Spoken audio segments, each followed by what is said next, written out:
सर्वशक्तिमान परमेश्वर की स्तुति महिमा हो। आप सभी पवित्र जनों को मसीह यीशु के पवित्र नाम से मसीही वंदना में पेश करता हूं। जय मसीह की। परमेश्वर अब तक हम पर अपने दया को बनाए रखा।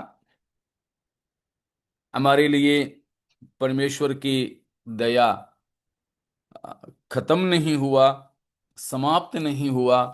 मैं परमेश्वर को इसीलिए धन्यवाद देता हूं।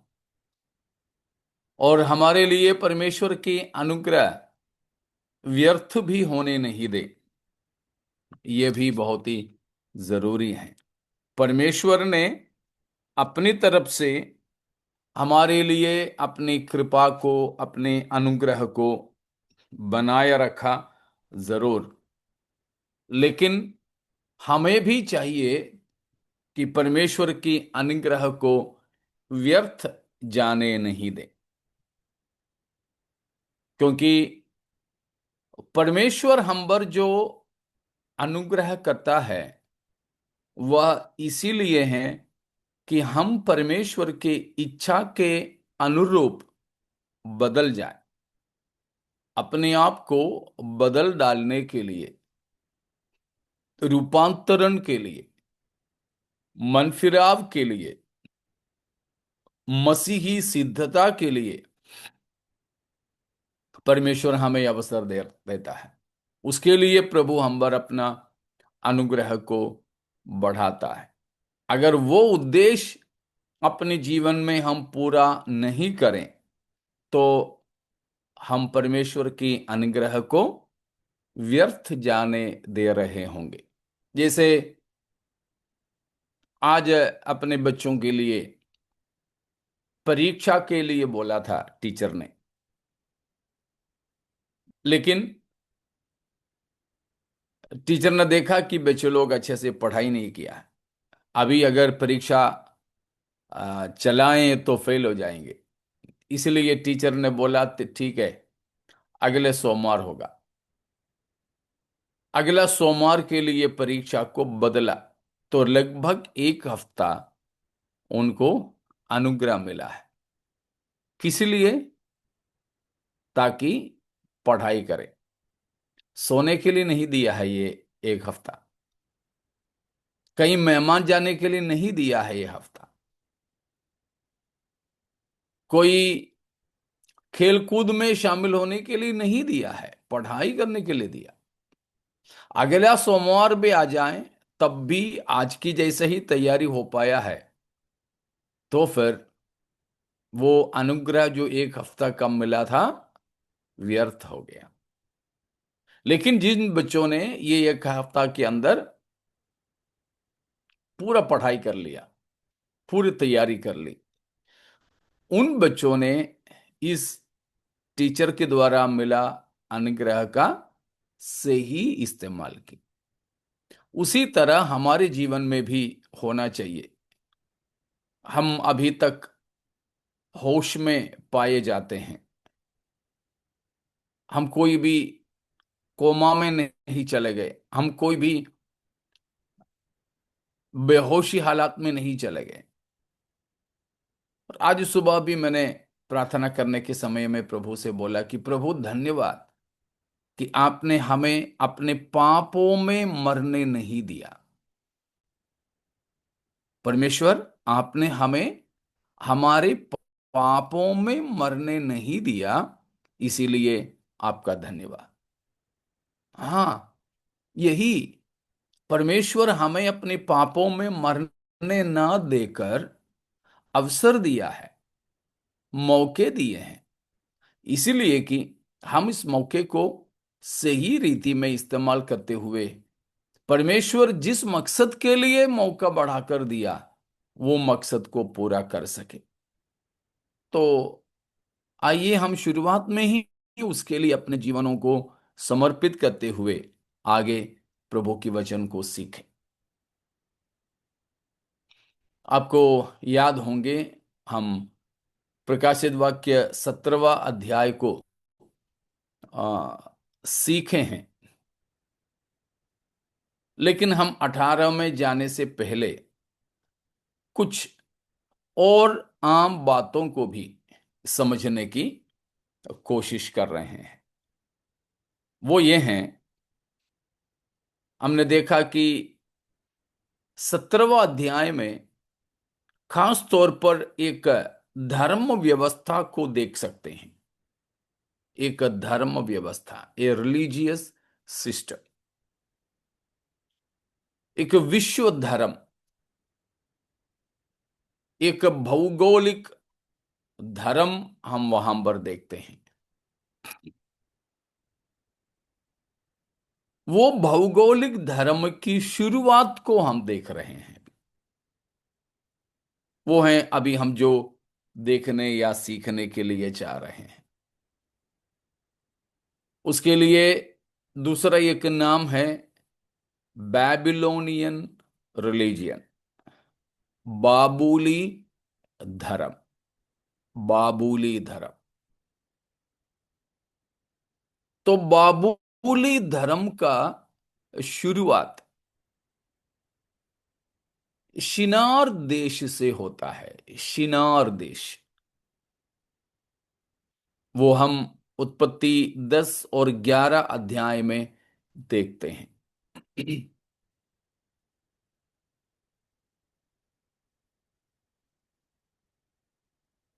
तो उसमें हमने देखा कि हर प्रकार की अधार्मिकता, अनैतिकता और मूर्ति पूजा की राजधानी कहलाता है बाबुल। हर प्रकार की पाप की, कुल मिलाकर के हम पाप बोल सकते हैं। तो उस पाप में सबसे खास आता है मूर्ति पूजा। मूर्ति पूजा। और जहां मूर्ति पूजा होता है वहां अपवित्र, अशुद्ध, अनैतिक जिंदगी हो जाती है। अपवित्र, अशुद्ध, अनैतिक जीवन, बिल्कुल भी जो घृणित जिंदगी मूर्ति पूजा से अक्सर जुड़े रहते हैं। तो बाइबल के अंदर जो गलत धार्मिकता या गलत धर्म की शुरुआत बाबिलोन से है, और वो एक बलवापन की पाप से शुरू हुआ है। बलवापन की पाप। उसका नेतृत्व देने वाले व्यक्ति का नाम आपको मालूम होंगे, है ना?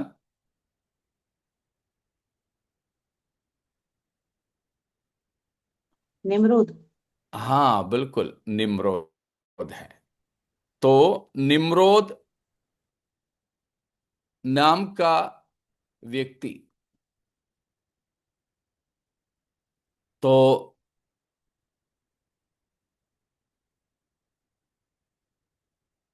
उसी ने सारे मानव जाति को, उस समय जितने लोग थे, उन सारे समुदाय को इकट्ठा करके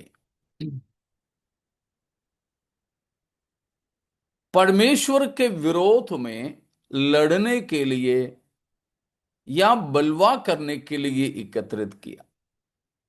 निम्रोद नाम का मतलब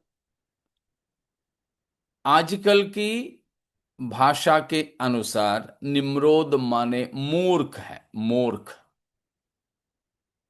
आपको जो लोग गूगल इस्तेमाल करते हैं उसमें देखोगे तो मिलेगा कि a foolish person, a stupid person, an idiot, एक मूर्ख व्यक्ति, निर्बुद्धि इंसान। निर्बुद्धि इंसान। लेकिन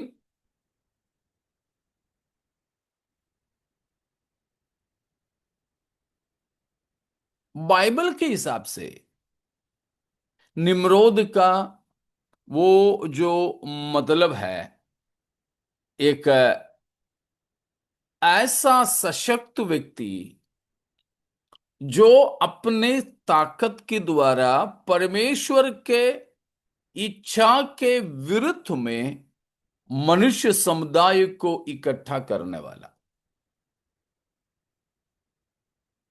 परमेश्वर की इच्छा के विरोध में लोगों को इकट्ठा करने वाला।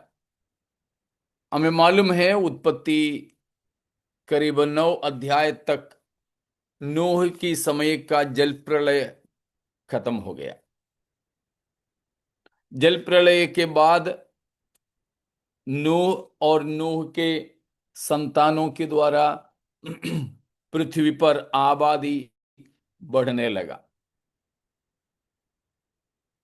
उस पीढ़ी में आता है ये जो व्यक्ति जो निम्रोद नाम का है। तो वो सारी बातें हम ये जो 10 अध्याय और 11 अध्याय में देखते हैं। 10 अध्याय की 6 से लेकर हम पढ़ेंगे।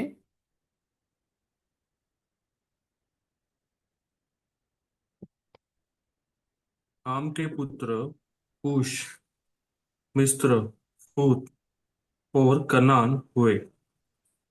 और कूश के पुत्र सबा, हवीला, सप्ता, रामा और सबूतका हुए।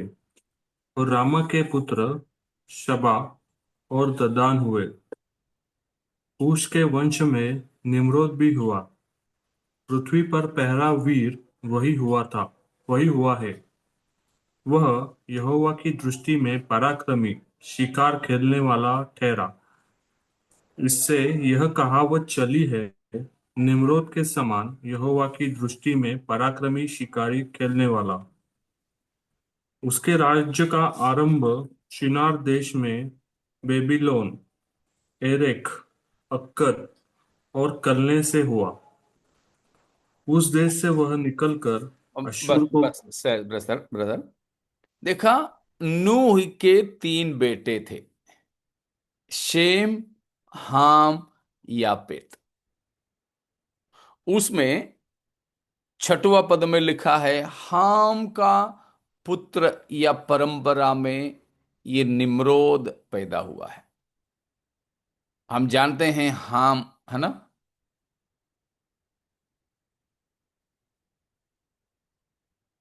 नूह के पुत्र हाम श्रापित था। शेम, हाम, यापेत, इन 3 नूह की पुत्रों में जो है सबसे आशीषित शेम था और श्रापित हाम था। तो उनके पुत्रों के बारे में है जो हम लोग वो हम पर पढ़े कि कनान, जिस देश परमेश्वर ने इसराइलियों को दिया था, वो कनान देश भी इसी हाम के संतान परंपरा में आता है।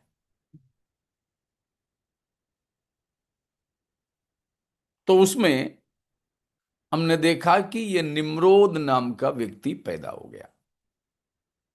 को नूह के एक परपोता है निम्रोद। और निम्रोद कैसा था, उसका 9वां पद में पढ़े कि वो एक बलवंत व्यक्ति, एक शिकारी व्यक्ति जैसे बन गया। अब उसने क्या किया, 11 अध्याय उसकी 1 से लेकर पढ़िएगा।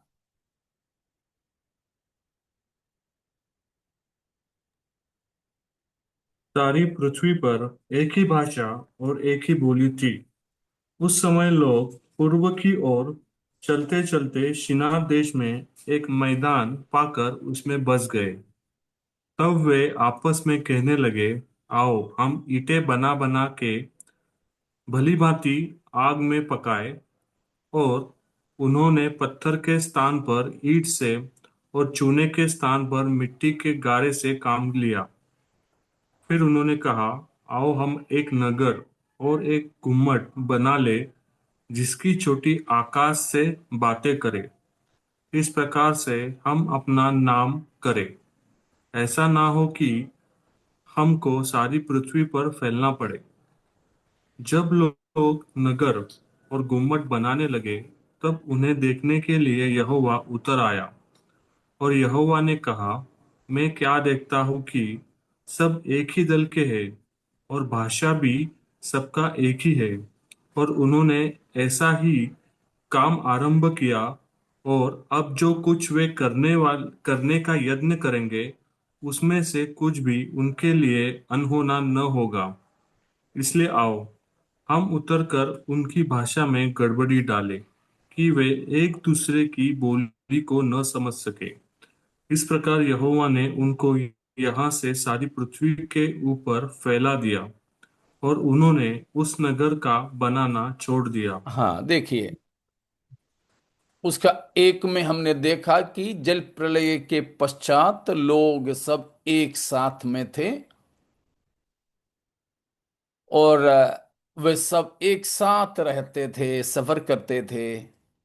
वे पूर्व दिशा की ओर गए, शिनार देश में बैठ गए।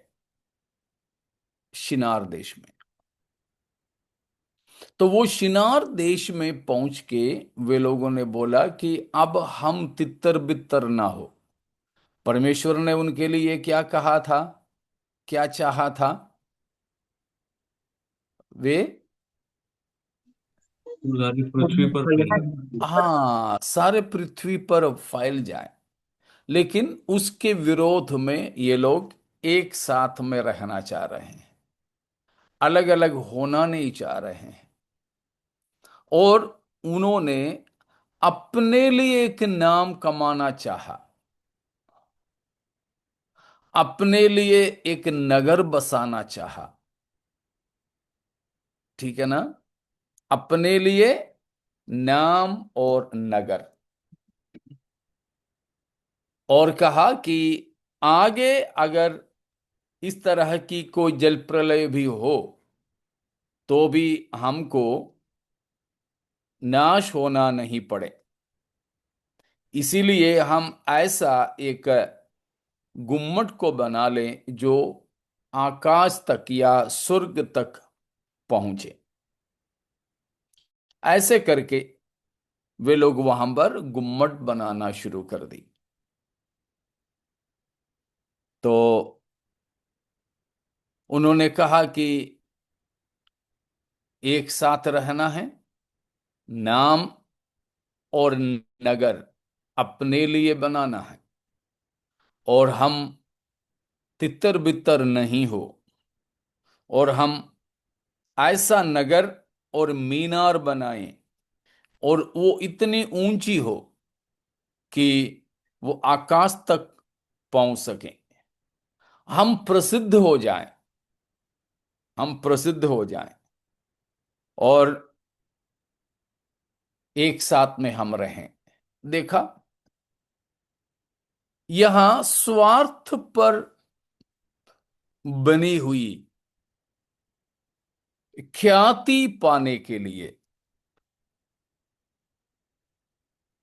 यहां एक नगर बनाने और तल फलस्वरूप परमेश्वर से बलवा करने की, परमेश्वर की योजना के विरोध में चलने की बातें हो रही है।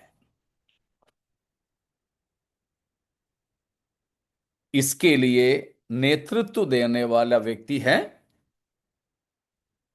निम्रोद। वो है, हमने 10 का 9 में पढ़ा। 10 का 10 एक और बार पढ़ेंगे, इस पृष्ठभूमि में, इस संदर्भ में हम समझ सकें। 10 का 10। उसके राज्य का आरंभ शिनार देश में बेबीलोन, एरेक, अक्कद और कलने से हुआ। हाँ, तो उसका राज्य का शुरुआत शिनार देश में बेबीलोन से हुआ। तो वहां का एक मुख्य व्यक्ति ये निम्रोद रहा। अब देखो निम्रोद का जगह क्या है, लगभग परमेश्वर की जगह है। निम्रोद इन सारे लोगों के नेता बन गया। वो भी कैसा नेता, परमेश्वर के पक्ष से लोगों को अपने पक्ष में शिकार करके ले जाने वाला। यहोवा के सामने शिकारी करके यहां जो लिखा है ना, उसका मतलब ये नहीं कि वो जंगल में जाके शिकार करने वाला था या वो ऐसा कोई योद्धा था। वहां ऐसे कोई लड़ाई करने की मौका ही नहीं, क्योंकि सारे के सारे ये लोग एक साथ में हैं। वहां कोई लड़ाई की शिकार करने वाली बात ही नहीं है। फिर ये किसके शिकार करता था, कोई जानवर वगैरह का भी नहीं, क्योंकि उस समय जानवर सब इन लोगों के अधीन में रहते थे। ऐसे कोई शिकार करने का भी कोई जरूरत ऐसा नहीं था। फिर ये कैसा शिकारी, किसकी शिकारी करता था, लोगों के शिकारी करता था। कहां से, ये भी नहीं कि लोगों को मार डालता था, वो नहीं है शिकारी का मतलब यहां, परंतु परमेश्वर के पक्ष से लोगों को अपने पक्ष में ले जाने वाला। तो यहां दो राज्य को हम देखते हैं, एक परमेश्वर का राज्य, दूसरा है मनुष्यों का राज्य। परमेश्वर का राज्य का राजा तो परमेश्वर ही है, लेकिन मनुष्यों के राज्य का राजा यहां कौन बना, निम्रोद। निम्रोद वो वैसे तो मूर्ख है, मगर परमेश्वर से लोगों को अपने तरफ ले जाके लोगों के अंदर स्वयं का एक विचार, प्रसिद्ध होने का विचार और नगर बसाने का एक विचार उनके अंदर दिया। कि ये निम्रोद इसीलिए किसका प्रतिरूप है, परमेश्वर की विपक्षी का प्रतिरूप है। ठीक है ना, अपोजिशन पार्टी, ओपोनेंट, परमेश्वर के शत्रु का एक प्रतिरूप है।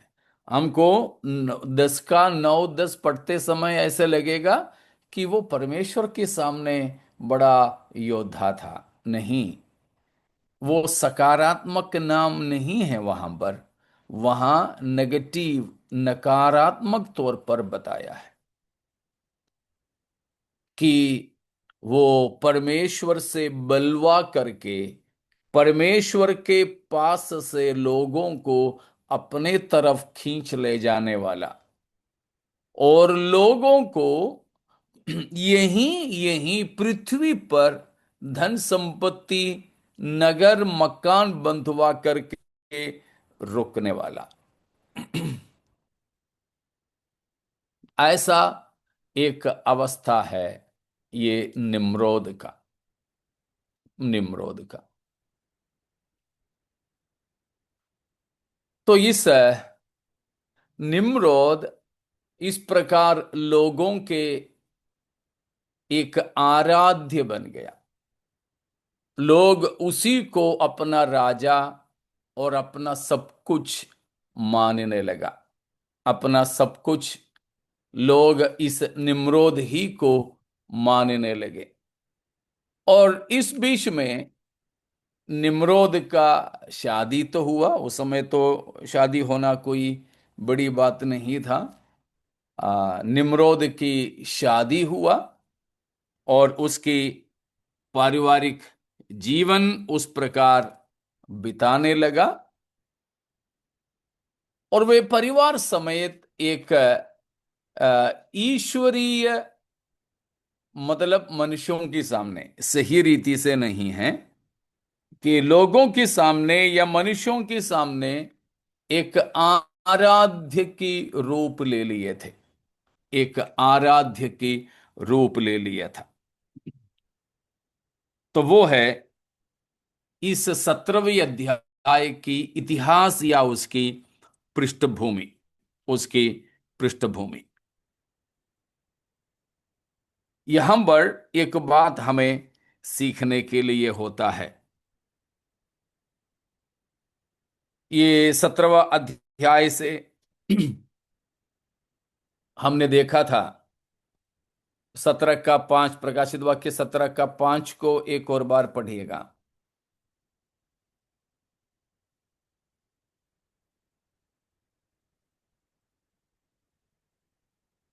और उसके माथे पर यह नाम लिखा था, भेद बड़ा बाबेल, पृथ्वी की वेश्या और घृणित वस्तुओं की माता। देखा, सब प्रकार के घृणित वस्तु, घृणित बात, गलत आराधना और गलत या झूठे देवता, इन सारे चीजों के माता, इन सारे चीजों की शुरुआत ये जो बाबुल से हुआ करके यहां हम देखते हैं। उसका पृष्ठभूमि को, उसके इतिहास को हम देख रहे हैं। उस इतिहास में जब देखेंगे तब है ये जो झूठी धार्मिकता का सबसे पहला राजा या देवता या पुजारी या पादरी जो भी बोले, वो कौन था? निम्रोद। निम्रोद, ठीक है ना? ये झूठे धार्मिकता का जो गॉड फादर जिसको बोले, झूठे धार्मिकता का मुखिया, उसकी देवता, राजा, पुजारी, पादरी, जो भी बोलो, वो इस निम्रोद था, जिसके बारे में हमने उत्पत्ति 10 और 11 अध्यायों में से पढ़े हैं। ठीक है। यह ये परंपरा के अनुसार ये निम्रोद अपने आप को, अपने आप को ईश्वर कहलाने लगे, ईश्वर कहलाने लगे। और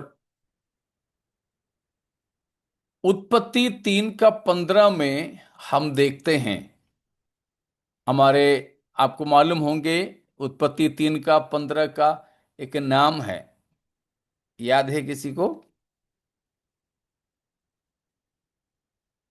प्रोटो इवेंजलिज्म बोलते हैं उसको, प्रोटो इवेंजलिज्म। प्रोटो का मतलब है पहला, इवेंजलिज्म सुसमाचार प्रचार। तो सबसे पहला सुसमाचार प्रचार हुआ है उत्पत्ति 3 का 15 में। किसके बारे में है? स्त्री और सांप यीशु के मसीह बारे के में। बारे स्त्री के संतान के बारे में। हमें मालूम है कौन था स्त्री का संतान, या कौन है स्त्री का संतान? प्रभु यीशु मसीह। प्रभु यीशु मसीह है। ठीक है। तो वहां परमेश्वर ने एक वायदा किया है स्त्री के संतान के बारे में, जो शैतान के सिर को कुचलने वाला।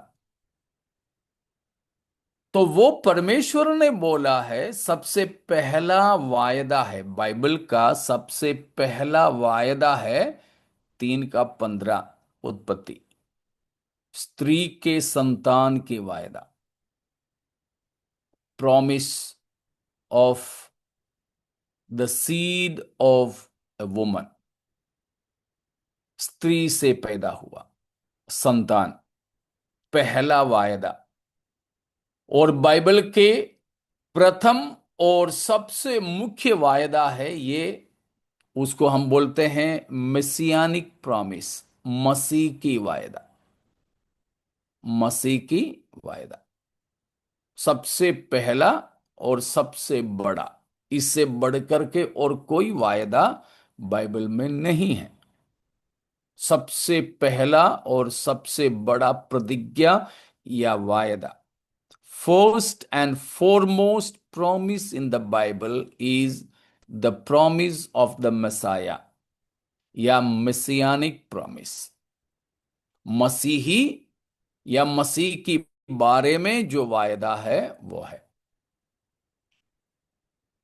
मसीह के बारे में।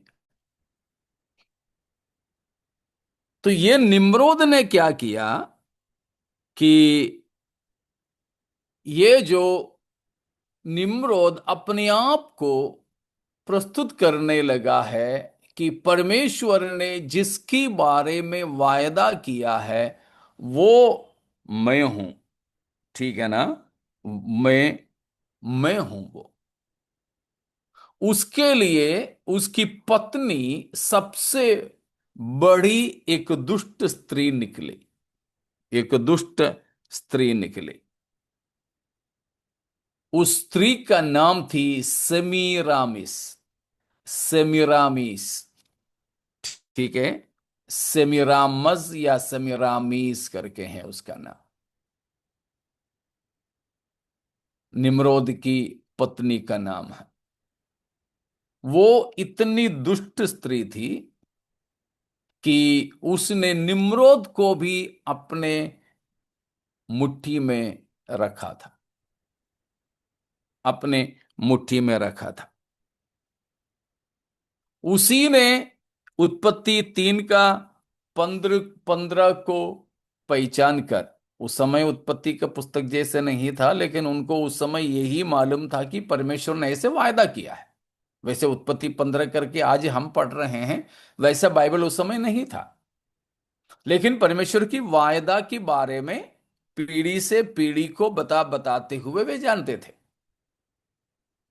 ऐसे करके इस स्त्री ने, ये जो समीरामस ने सारी दुनिया को, उस समय की दुनिया मतलब उन्हीं के सामने ही सामने थे, आजकल के जैसे फैली हुई एक दुनिया नहीं थी, लेकिन उस समय जितनी आबादी थे उन लोगों को उसने ये समझाया कि ये जो उत्पत्ति 3 का 15 में बताया गया स्त्री के संतान वो है ये जो निम्रोद। लेकिन क्या हुआ, कुछ दिन के अंदर ये निम्रोद की मृत्यु हो गया। अभी निम्रोद है राजा के तौर पर, नेता के तौर पर, पूज्य या आराध्य के तौर पर। ये निम्रोद अभी मर गया, लोगों के सामने दिखने वाला देवता था निम्रोद, वो अभी खत्म हो गया। उसकी पत्नी विधवा बन गई सेमीरामस, लेकिन वो अपना जो ताकत है नहीं छोड़ी। वो गंदे बुरी जिंदगी बिताने लगी। ऐसे उसकी घृणित और बुरे जिंदगी के द्वारा,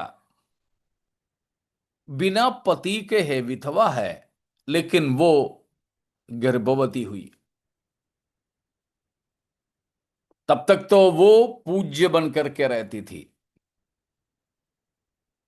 तो सब लोग उसकी उपासना करते थे, उसी की लोग मानते थे। लेकिन ये जो अवैध जिंदगी बिताने लगी, वो गलत तरीके से गर्भवती बनी, तो लोग उसकी निंदा करने लगे, बोले कि ये तो बिल्कुल गलत है, इस तरह हो ही नहीं सकता। लेकिन ये ऐसी दुष्ट स्त्री थी कि उसने ये फैलाया, ऐसी खबर फैलाने में वो सफल हो गई कि मैं जो गर्भवती हुई हूं वो गलत तरीके से नहीं, कोई पराये पुरुषों से नहीं, परंतु ये मेरी पेट के अंदर जो बच्चा है वो और कोई नहीं है, निम्रोद ही है। निम्रोद का अवतार हो रहा है। निम्रोद हमारे सामने मर तो गया, लेकिन वो ऐसा पूज्य था, वो ऐसा देवता था कि वो अब मेरी पेट में शिशु बन करके फिर पैदा हो रहा है। शैतानिक शक्तियों के द्वारा ये स्त्री उसमें सफल रही कि ये लोगों तक पहुंचा सके, ये खबर फैलाए। तो ये बच्चा जब पैदा हुआ तो इस बच्चे को सभी लोग स्त्री के संतान, पुरुष नहीं है ना, बिना पति के तो पैदा हुआ ना ये बच्चा, इसलिए वो कौन कहलाने लगा? स्त्री के संतान, जिसकी प्रतिज्ञा परमेश्वर ने हव्वा से दिया था। बिल्कुल वो ठीक बैठ गया कि निम्रोद जब जिंदा था तो परमेश्वर ने वादा किया हुआ स्त्री के संतान है करके अहवा फैलाया। अब उसको साबित करने का सही मौका मिला उसको। पति मरने के बाद सेमीरामिस गर्भवती हुई, पराये पुरुषों से नहीं, परंतु अपना जो पति रहा निम्रोद ही अब शिशु बनकर उसकी पेट में आया करके लोगों को वो समझाने में सक्षम रही, और उसके विरोध में खड़े रहने वालों को वो मरवा डाली। इसलिए भी डर की मारे लोग सब ये मानने लगे कि हाँ, ये निम्रोद है, ये बच्चा अवैध बच्चा नहीं है, और ये स्त्री के संतान है। तो परमेश्वर की वायदा के अनुसार हुआ। ऐसे करके उस समय से लेकर एक तस्वीर फैलता है। आपने भी देखा होगा वो तस्वीर को, देखा होगा ना? बाप, पति पत्नी और एक बच्चा। अभी आप वो तस्वीर कहाँ देखते हैं? मरियम, यूसुफ और प्रभु यीशु मसीह के रूप हाँ, में। वही। मरियम, यूसुफ और शिशु यीशु, पवित्र कुटुंब करके मानते हैं, होली फैमिली करके उसको मानते हैं। होली फैमिली नाम की संस्थाएं भी तो आपने सुने होंगे। स्कूल है कहीं होली फैमिली, हॉस्पिटल है कहीं होली फैमिली। तो कौन है होली फैमिली? ये तीनों हैं। तो मसीहियों के बीच में, ईसाइयों के धर्म में, ये जो तस्वीर यूसुफ, मरियम और यीशु का है करके फैलता है। लेकिन यह अभी यीशु मसीह की जन्म के बाद फैलने वाला तस्वीर नहीं है। इसका इतिहास पीछे उत्पत्ति 10 अध्याय में है, निम्रोद की जमाने में। सेमीरामस नाम की उसकी पत्नी है, और उसकी अवैध बच्चा है, उसकी गोदी में जो बच्चा है।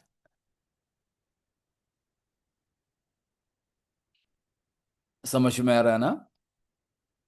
तो यह केवल ईसाई रोमन कैथोलिक धर्म में ही नहीं है, ये जो होली फैमिली,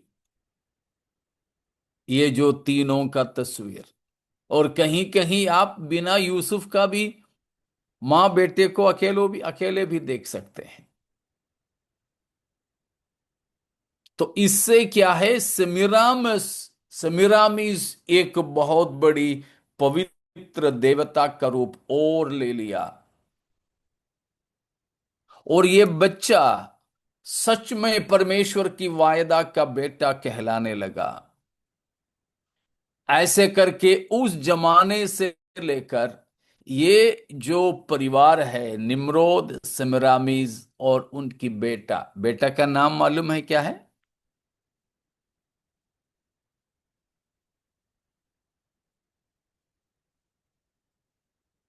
चलिए यहेजकेल के अंदर हम उस बात को देखते हैं।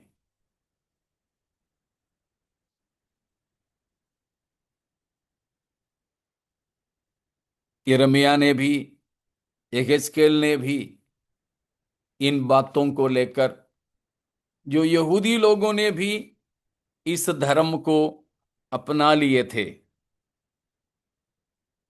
परमेश्वर की आलोचना हुआ है। यहेजकेल 8 और उसकी 14वीं वचन, 8 की 14। तब वह मुझे यहोवा के भवन के उस फाटक के पास ले गया जो उत्तर की ओर था, और वहां स्त्रियां बैठी हुई तम्मूज के लिए रो रही थी। वो बच्चे का नाम है तम्मूज। तम्मूज। प्यारों, अब आगे कहीं ऐसी होली फैमिली का चित्र देखें तो उसे यूसुफ, मरियम और यीशु मत समझना। उनको यही समझें, निम्रोद, उनकी वेश्यावृत्ति में जीवन बिताई औरत सेमिरामिस, और उनके अवैध बच्चा तम्मूज। यीशु मसीह नहीं है वो, यीशु मसीह से कोई लेना देना नहीं। प्रभु यीशु मसीह की जन्म से कम 600 वर्ष पहले की बात है, यहेजकेल ने यहां जो बताया। उस समय ही उन लोगों ने इस तम्मूज की पूजा करते थे। तम्मूज बिना बाप के अद्भुत तरीके से पैदा हुआ देवता ही मानते थे, या निम्रोद की अवतार मानते थे इस बच्चे को, निम्रोद की अवतार। वहां से ये मूर्ति पूजा शुरू हुआ है। ये जो गलत धार्मिकता की शुरुआत वहां से है। अवैध धर्म व्यवस्था के आरंभ हम यहां से देखते हैं। यह है उसका इतिहास। अभी हम लोगों के बीच में यूसुफ, मरियम, यीशु करके फैलने वाला ये तस्वीर प्रभु यीशु मसीह की जन्म से कई वर्षों पहले से दुनिया में फैल रही थी, और इसके अलग अलग देशों में अलग अलग रूप रंग है। यहां तक कि अमेरिका में भी आप जाओगे, उनका भी, अमेरिका का भी एक बड़ा चित्र है, एक स्त्री बच्चे को लिए हुए। तो वो सब कुछ इस गलत धर्म व्यवस्था के लगातारी में हुई बातें हैं। तो अलग अलग देशों में इसका अलग अलग तस्वीर है, अलग अलग तस्वीर है। मैं बस एक दो देश का मैं आपको पढ़ के सुनाता हूं, कि जैसे बाबिलोन से ये जो फैला है, फोइनिशिया में अस्तेरोत और तम्मूज के नाम से हैं। निम्रोद को यहां ज्यादा महत्व नहीं है, लेकिन मां बेटे को है। तो फोइनिशिया देश में ये जो है, स्त्री का नाम अस्तेरोत है, अस्तेरोत, और बेटा का नाम तम्मूजी है। और ये परगमोस, परगमोस तो आपको मालूम है, प्रकाशित वाक्य दूसरा अध्याय में, दूसरा तीसरा अध्याय में 7 कलीसियाओं में से एक है परगमोस। वो परगमोस में जो आसिया में है, को इन लोगों का इसी तरह ही तस्वीर है। इसीलिए वहां पर प्रभु यीशु मसीह ने कलीसिया से कहा कि जहां तू रहता है वो शैतान का सिंहासन वाली जगह है। मिस्र देश में, इजिप्ट में इसी चित्र को हम दूसरे तरीके से देखते हैं। वहां पर ये स्त्री है ईसिया या आइसिया, और इस तमूज का नाम वहां पर जब आया, मिस्र में आया, तो होरस हो गया, होरस। आइसिया और होरस, ये कुछ जानने की उतना कोई जरूरत नहीं है, मैं बस आपको एक पढ़ाई के तौर पर बता रहा हूं। तो ये सब नामों से कोई चिंता मत कीजिए। और वहां से जब चाइना में आता है, तो चीन में या चाइना में जब आया, वहां पर है मदरशिंग मू, मदरशिंग मू, और उस बच्चे का नाम है, उसका एक बच्चे के तौर पर जाने जाते हैं। तो इस तरह ये जो 3 लोग, ये बच्चे को लेकर के एक पुरुष और एक स्त्री खड़े रहने की धर्म जो फैला, इसको हम बाबिलोनी धर्म बोलते हैं, बैबिलोनियन रिलीजियन। इसको आप मसीही मत समझिएगा, ठीक है ना, इट इज नॉट क्रिश्चियन। लेकिन इस तस्वीर का सबसे ज्यादा इस्तेमाल करने वाले मसीही संस्था कौन सी है, आपको मालूम है ना? रोम साम्राज्य। रोमी कलीसिया है, रोमन कैथोलिक कलीसिया है, रोमन कैथोलिक कलीसिया है। ये जो तस्वीर का सबसे ज्यादा इस्तेमाल करते हैं, सबसे ज्यादा इस्तेमाल करने वाले मसीही संस्था रोमन कैथोलिक कलीसिया है। इसीलिए ही देखो उसकी उसकी रिश्ता, ये स्त्री कहां बैठी हुई, हमने 17 अध्याय में देखा, 7 पहाड़ों पर बसाई हुई नगर में। वो नगर हमने पाया रोमी नगर है, रोमी नगर। तो वो रोमी नगर रोमन कैथोलिक कलीसिया से, उनकी विश्वास से जुड़ी हुई है। इसीलिए कई लोगों के शक ये हैं कि ये झूठा मसीह, ये रोमन कैथोलिक कलीसिया की मदद से ही प्रकट होगा। तो इसीलिए ये 17वां अध्याय की जो धर्म व्यवस्था है, वो रोमन कैथोलिक कलीसिया के एक तस्वीर के तौर पर भी लोग देखते हैं। वो है करके नहीं बोल सकते हम, लेकिन ये सारी बातें जब मिला करके सोचे तो होने की संभावना दिखता है। ऐसे दिखने की वजह से लोग बोलते हैं कि हाँ ये वही है। वो वही हो या ना हो, हमें उससे उतना लेना देना नहीं है, लेकिन ऐसी एक बात है करके हमें सीखने के लिए है। ठीक है, इतना समझ में आ गए? Babylonian religion. तो आजकल कई सारे मसीही संस्थाओं में पाए जाने वाली जो बातें हैं, वह मसीहियत से और बाइबल से रिश्ता रखने वाले नहीं हैं। ये जो बाबुली धर्म से रिश्ता रखने वाली होती है। मूर्ति पूजा मसीही कलीसियाओं में भी पाए जाते हैं, लेकिन परमेश्वर सबसे ज्यादा घृणा करने वाला पाप है मूर्ति पूजा।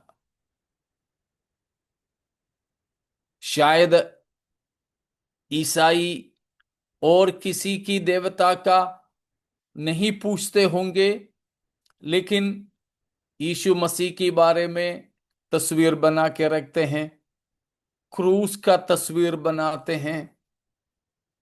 और कुछ लोग तो यहां तक पवित्र आत्मा का भी तस्वीर बनाते हैं, कबूतर का।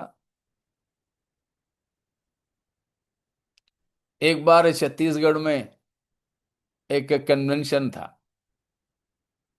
बहुत हजारों लोग जमा होते थे। मैं कई बार वहां सेवकाई के लिए गया।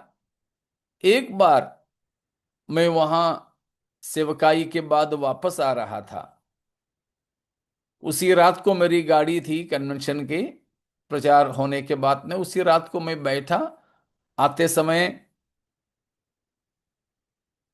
वहां का आयोजकों में से एक ने मुझे एक फोटो भेजा और मेरा बहुत तारीफ किया।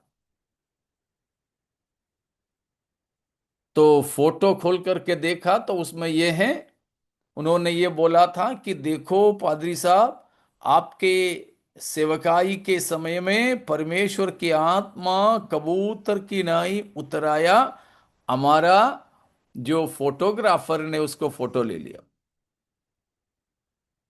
तो पवित्र आत्मा का फोटो मेरी सेवकाई में, मैं जब प्रचार कर रहा था, प्रार्थना कर रहा था, उस समय पवित्र आत्मा उतराने का फोटो ले लिया, मुझे भेज दिया।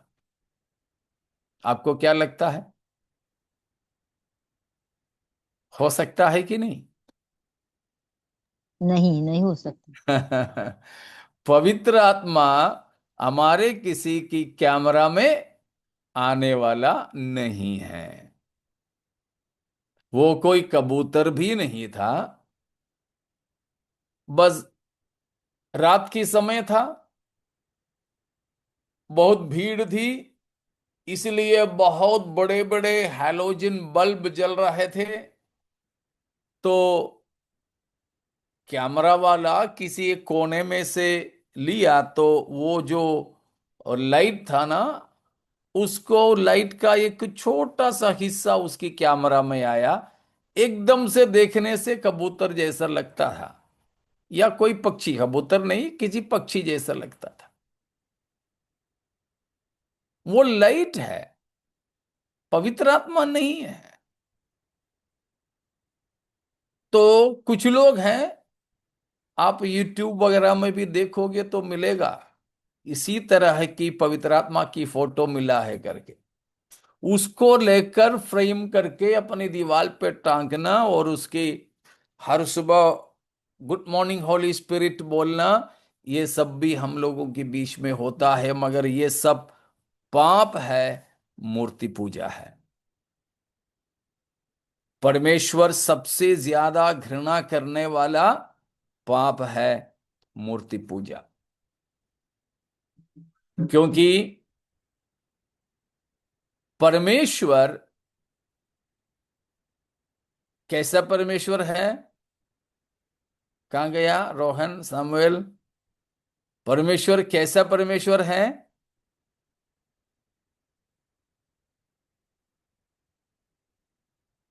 अनदेखा। अनदेखा।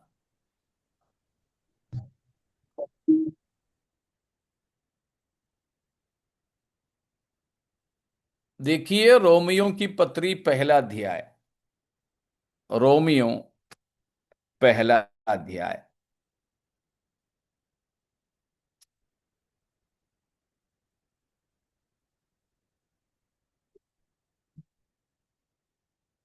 उसकी 23वां वचन। और अविनाशी परमेश्वर की महिमा को नाशवान मनुष्य और पक्षियों और चौपायों और रेंगने वाले जंतुओं की मूरत की समानता में बदल डाला। कैसा परमेश्वर है? अविनाशी परमेश्वर की महिमा। अविनाशी परमेश्वर। लेकिन अविनाशी मूर्ति पूजा में क्या होता है? अविनाशी परमेश्वर के महिमा को नाशवान मनुष्य, पक्षी, चौपायों, रेंगने वाले जंतुओं के रीति पर कुचल डालते हैं। ये परमेश्वर कभी भी बर्दाश्त नहीं करेंगे। परमेश्वर कभी भी बर्दाश्त नहीं करते। यह नहीं होना चाहिए। तो इसीलिए प्यारो, मूर्ति पूजा इसकी शुरुआत निम्रोद की समय से है, बाबुल से है, शिनार देश से है। इसीलिए बाबुल जो है मूर्ति पूजा और अवैध, अनैतिक सब प्रकार की बातों की राजधानी या माता कहलाते हैं। वो बात है प्रकाशित वाक्य 17वीं अध्याय में हम जो देखते हैं। इतनी बातें समझ में आ गई? कोई शक है, शंका है तो आप पूछ सकते हैं।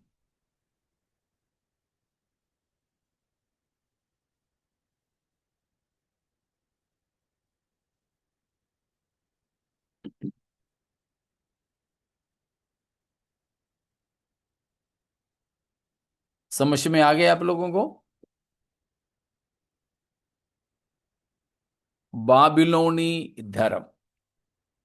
ये बाबिलोनी धर्म के बाद रोमी धर्म, रोमन रिलीजियन में भी ये आ गया। रोम की धार्मिकता में। वो कैसे? रोम का समय जब आया तो वहां पर चक्रवर्ती की आराधना, राजा की आराधना होने लगे थे। ठीक है।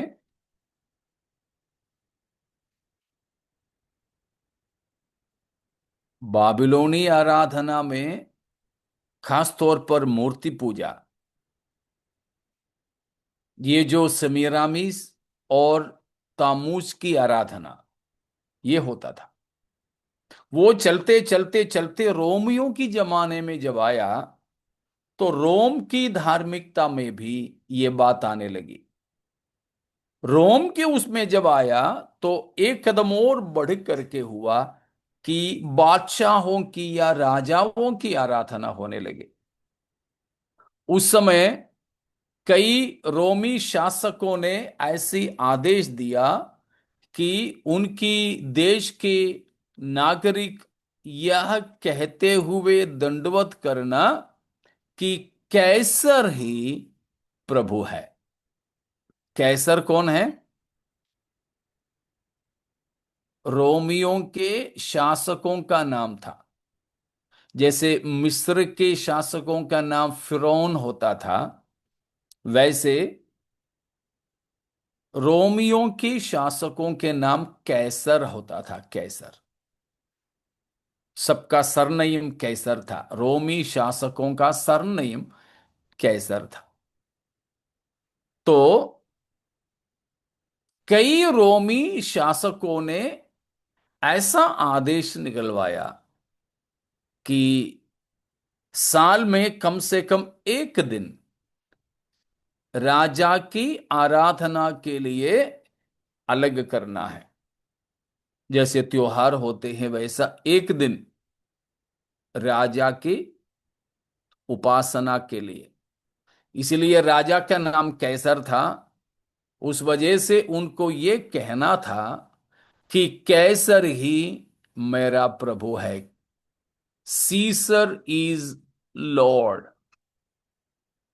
कैसर प्रभु है करके उनको इकरार करना था। जो लोग वो इकरार नहीं करते उनको मृत्यु दंड दिया जाता था।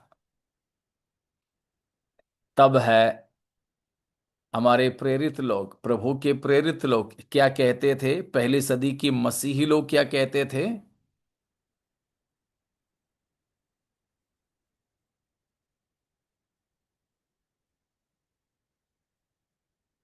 जी।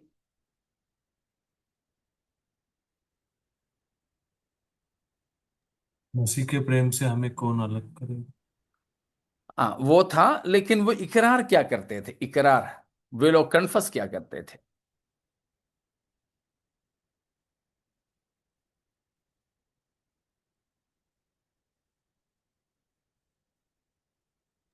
एक ही परमेश्वर है। नहीं, इसकी अ, विरोध में था। मसीहियां ये बोलते थे, उनको क्या बोलना था? कैसर प्रभु है। लेकिन उसके बदले में हमारे प्रिय लोग, प्रेरित लोग और मसीही कलीसिया ये बोलते थे, यीशु ही प्रभु है। कैसर प्रभु है करके बोलने के लिए राजा बोलता था, आदेश देते थे। तो मसीहियां कहते थे, यीशु ही प्रभु है, यीशु ही प्रभु है। इस पृष्ठभूमि में हमें उन बातों को समझना चाहिए, जो है आ, रोमियो की पत्री 10 अध्याय, उसका 9वां पद। रोमियो 10 का 9।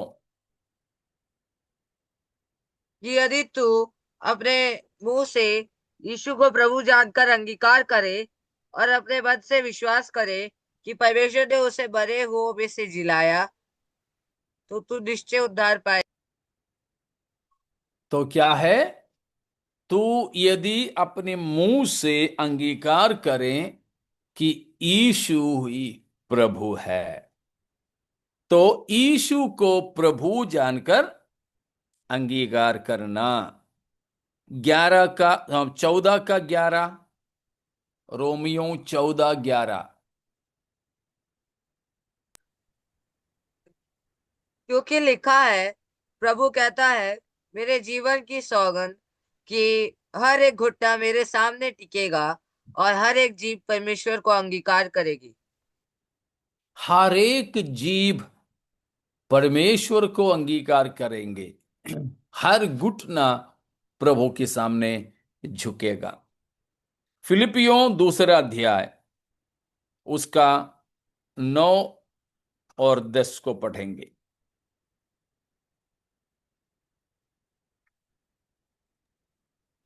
इस कारण परमेश्वर ने उसको अति महान भी किया और उसको वह नाम दिया जो सब नामों में श्रेष्ठ है, कि जो स्वर्ग में और पृथ्वी पर और जो पृथ्वी के नीचे है, वे सब यीशु के नाम पर घुटना टेके। हाँ, 11 भी। और परमेश्वर पिता की महिमा के लिए हर एक जीव अंगीकार कर ले कि यीशु मसीह ही प्रभु है। यीशु मसीह ही प्रभु है। तो रोमी धर्म में यह था कि मूर्ति पूजा होते थे, उसकी अतिरिक्त यह था कि उनके राजाओं की उपासना हो। कैसर प्रभु है बोलकर कैसर की मूरत के सामने झुकना, दंडवत करना, तो ही जीवित रह सकते थे। लेकिन हमारे प्रिय लोगों ने, मसीहियों ने, प्रेरितों ने यह शिक्षा पाए, ये कहने लगे, नहीं, यीशु प्रभु है, यीशु ही प्रभु है।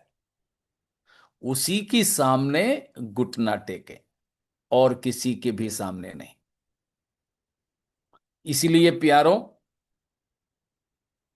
हमें ये बात समझना है, हमेशा कहीं पर भी हो, चाहे हमारे ऊपर जूते चप्पल की माला पहनाए जाए, हमारे कपड़े उतार कर नंगे नंगे हमें समाज से घुमाएं, हमारे बाल एक तरफ मुंडन करके, मूछ या भोवे एक तरफ का निकाल के, जूतों का माला पहनाकर हमें शर्मिंदा करके, गधे के ऊपर बिठा करके पूरे शहर में हमें घुमाए जाएं, तब भी जब तक हम में होश और जान है तब तक यही कहना यीशु ही प्रभु है, और किसी के सामने झुकना नहीं।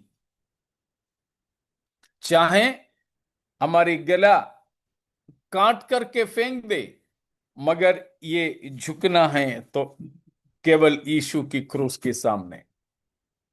हमारे घुटना चाहे काट करके लोग फेंक दे या उसकी चटनी बना ले, चलेगा, लेकिन ये घुटना टिकना है तो बस यीशु के ही सामने। ये बिल्कुल संकल्प लें, और किसी के सामने नहीं झुकेंगे, चाहे जान भी देना पड़े, इज्जत लुट जाए, पैसा लुट जाए, हमारे जान चली जाए, लेकिन नहीं, और किसी के सामने नहीं। अगर हम केवल यीशु ही को प्रभु जानकर यीशु ही के सामने घुटना टेकें, हाँ प्यारों, हमारे उद्धार हो जाएगा। वो ही हमने यहां पर पढ़ा है कि उसी का उद्धार होगा। तो ये बाबिलोनी धर्म से और रोमी धर्म से हम छूट करके रहें, किसी प्रकार के भी मूर्ति पूजा नहीं करें, सूलित का भी, क्रूस का भी नहीं। इसलिए है हमें सोना चांदी वगैरह वगैरह का भी जेवर पहन करके क्रूस लटका करके रखना भी मूर्ति पूजा में आता है।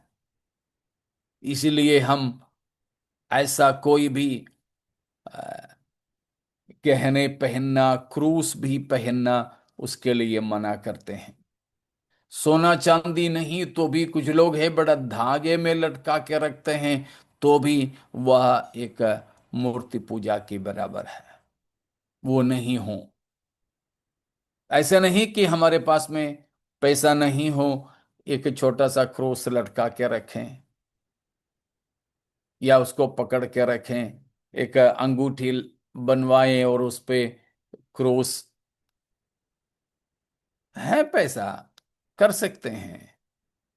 सोने का, चांदी का, नहीं तो कोई पीतल तांबे का भी कर सकते हैं, लेकिन नहीं करते क्योंकि वो पाप है, वो नहीं चाहिए। ये सब उस बाबुली धर्म से जुड़ा है, वो कुछ अपन को नहीं चाहिए। इन सारे चीजों से हमें बचाने के लिए था हमारे प्रभु यीशु मसीह क्रूस पर अपना जान दिया है, और मसीह ने हमको अपने लिए खरीद लिया है इन सारे मूर्ति पूजाओं से। दोबारा हम ऐसे मुहूर्तों में वापस न जाएं, ना जुड़ें। तो ये है प्रकाशित वाक्य 17 अध्याय की जो शिक्षा। इसमें आपको कुछ समझ में नहीं आया है, कोई शक है तो पूछिएगा।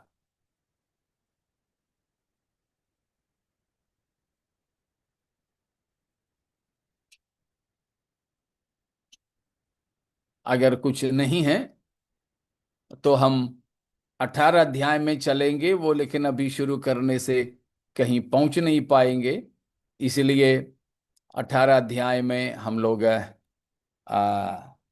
अगली बार पहुंचेंगे।